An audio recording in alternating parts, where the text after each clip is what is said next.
तर आपली वंजारी समाजची उत्पत्ती माता रेणुका आणि जमदग्नी ऋषीपासून झालेली आहे. माता रेणुकाला 5 मुलं झाले होते. लाडजीन, रावजीन, मथुरेजीन, भुसारजीन आणि परशुरामजी. तर लाडजीन राजा होते, यांची पत्नी होती देवकन्या. इंद्रदेवाची नात होती, वनंत ऋषीची कन्या होती. त्यांना 24 मुलं झाले. 24 मुलांचे 24 कुळ झाले आणि 266 आडनाव झाले. त्यांच्यामध्ये आपला मूळ आडनाव खेडकर. खेडकर घराण्यांचा गोत्र आहे आपला अत्री ऋषी गोत्र. वेद आपला यजुर्वेद. कुलदेवी आपली रेणुका माता महुरगडची. कुलदेवत आपले तुळजापूर भवानी खंडोबा जेजुरीचा. वंश आपला सूर्यवंशी. जात आपली आर्य समाज आहे. लाडजीन वंजारी आहे आपण. तर गोत्र आणि वंश हर एक प्राणीला लक्षात किंवा ध्यानात ठेवायला पाहिजे की गोत्र आणि वंशाची अडचण आपल्याला लग्न कार्य, दावादिशमी, घरभरणी, होम वगैरे करतात. दुसरी जागा नारायण नागबली त्रिपिंडी पिंडदान करतात. तेव्हा बामन महाराज विचारतो की घ्या तुमचे गोत्र आणि वंशाचं नाव आणि दानपिंड सोडा. तर आपल्याला आपला गोत्र आणि वंश माहिती नसल्यावर बामन स्वतःच्या गोत्र आणि वंश लावून तुम्हाला दानपिंड सोडावाची सांगतो. मग तुम्ही जेवढा बी दानपिंड करतात ती बामणांची पिढ्यांना दान लागू होतो. आपली पिढ्यांना काय दान लागू होत नाही. त्यामुळे गोत्र आपला अत्री ऋषी आहे. वंश आपला सूर्यवंशी वंश आहे. प्रत्येक माणसाला लक्षात ठेवायला पाहिजे. आपला मूळ गाव राजस्थान मध्ये सांबरगड होता. सांबरगड पासून आपले पूर्वज चित्तोडगडला आले. चित्तोडगड पासून तापी नदीचे काठी नांदगाव गुजरातला गेले. मग नांदगाव गुजरात पासून देवगिरी, दौलताबाद, खोलताबादचे राजा होते मालोजीराव यादव. त्यांना माहिती पडले का आर्य लोक भटकीवर निघलेले आहे. मालोजीराव यादवने आपली मदतासाठी बोलिले होते. 266 बैलगाड्या आली होती देवगिरी, दौलताबाद, खोलताबाद इथं. मग मालोजीराव यादवने आपले लोकांना सेनापती ठेवून नायकची पदवी दिली. काही दिवसापासून मग दिल्लीचा राजा अलाउद्दीन खिलजी आला. त्याच्या बरोबर युद्ध केला. युद्धामध्ये मालोजीराव यादव यांना विजय भेटली होती आपल्या लोकांमुळे. त्यांच्यामध्ये आपला एक भाऊ सेनापती होता, ते शहीद झाला. शहीदाची पत्नी होती केसरबाई. ते आपले माणसाबरोबर सती गेली. सतीचा वर्जय आपले खेडकर कुळात लागला.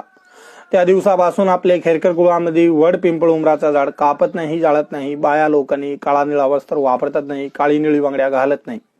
काळा वेल विकत घेत नाही. घरात मांसाहार करत नाही. मसुराची डाळ खात नाही. दारापुढं भेंडी व शेवगाचा झाड लावत नाही. पाहुणे रावळे आले तर गोधडी आतरत नाही. एवढा सतीचा श्राप आपले खेडकर कुळामध्ये होता. मग सती माताने आपल्याला 5 धर्म दिले होते. पहिला धर्म आहे 5 माणसात बसून लबाड बोलायचे नाही. दुसरा धर्म आहे आपली घराची गोष्टी दुसरे घरात जाऊन सांगायचे नाही. तिसरा धर्म आहे शरणात कोणी आला तर त्याचा अपमान कधी करायचे नाही. चौथा धर्म आहे गाय ब्राह्मणची रक्षा करते. 5वा धर्म आहे खाते खिलाते देते छत्रपत दान. 5 लक्ष खांडेची दार आपण कुळांचे खेडकर. खेडकर परिवार दौलताबाद, खोलताबाद सोडून चिंचपूर इथं आले. चिंचपूर सोडून करोडी इथं आले. करोडी पासून आगसखंड इथं आले. मूळ पुरुष आपले ओनारजी पाटील. ओनारजी पाटलांचा मुलगा दानजी पाटील, मानजी पाटील झाले. मानजी पाटलांचा मुलगा रामाजी पाटील झाले. रामाजी पाटलांचा मुलगा बाळाजी पाटील. बाळाजी पाटलांचा सकाराम पाटील झाले. सकाराम पाटलांच्या घर गीताबाई वाळूंची. मुलगा यांचा मानकुबा पाटील, महादोबा पाटील, गयाबाई, लहानूबाई. महादोबा पाटलांचे घर लक्ष्मीबाई. आगसखंडची मुलगा यांचा तुकाराम पाटील, सुजानाबाई.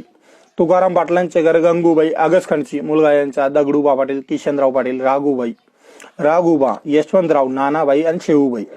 दगडूबा पाटलांचे घर सोनाबाई. नागुबा घुले यांची कन्या आगसखंडची मुलगा यांचा बाबुराव पाटील, विठोबा पाटील, एकनाथ पाटील, आसुरबा पाटील, लक्ष्मण पाटील, काशाबाई. बाबुराव पाटलांचे घर मंजाबाई. दशरथराव भाबड यांची कन्या आगसखंडची मुलगा यांचा नवनाथ पाटील, सुधाकर पाटील, बेन कौशाबाई. नवनाथ पाटलांचे घर अनिताबाई नामदेव फुंदे यांची कन्या टाकळीची मुलगा यांचा नितीन पाटील, तुषार पाटील. सुधाकर पाटलांचे घर लताबाई. ऋषीनाथ गीते यांची कन्या गाव खांडगावची मुलगा यांचा प्रदीप पाटील, स्वातीबाई, ज्योतिबाई. स्वातीबाईला दिली गाव घाटशिरस इथं. घाटशिरस पारगाव इथं. जालिंदर नरेकरला. ज्योतिबाईला दिली चिचोंडी इथं. प्रशांत आवाडला. तर आईशे करून विठोबा पाटलांचे घर रंभाबाई टेंभुर्णीची मुलगा यांच्या अंबादास पाटील, छबूबाई, सुभिद्राबाई, बबाबाई. अंबादास पाटलांचे घर प्रियागाबाई, दत्तूबा सांगळे यांची कन्या उस्तळची मुलगा यांचा दादासाहेब पाटील, मनीषाबाई, सीमाबाई यांच्या विस्ताराला. एकनाथ पाटलांचे घर ध्रुपताबाई पाटील पालवे यांची कन्या आगसखंडची मुलगा यांचा बबन पाटील, भाऊसाहेब पाटील, सुभाष पाटील, उद्धव पाटील यांच्या विस्ताराला. आसरुबा पाटलांचे घर सीताबाई, गेनुबा केदार यांची कन्या हातराळची मुलगा यांचा भरत पाटील, अंकुश पाटील, सिंधुबाई, इंदुबाई, कुसुमबाई, अप्रिकाबाई यांच्या विस्ताराला. तर लक्ष्मण पाटलांचे घर केसरबाई, गोपीनाथ वनवे यांची कन्या गोठणची मुलगा यांचा भगवान पाटील, बाबुराव पाटील, नामदेव पाटील, बेन शिलाबाई, रंजनाबाई यांच्या विस्ताराला. आयशे करून आपले घराणीची कुलवंशावळी वास्ता बरोबर जे जे कार्बन काही वाक्षी चोगणा वाकरे. राम राम दादा.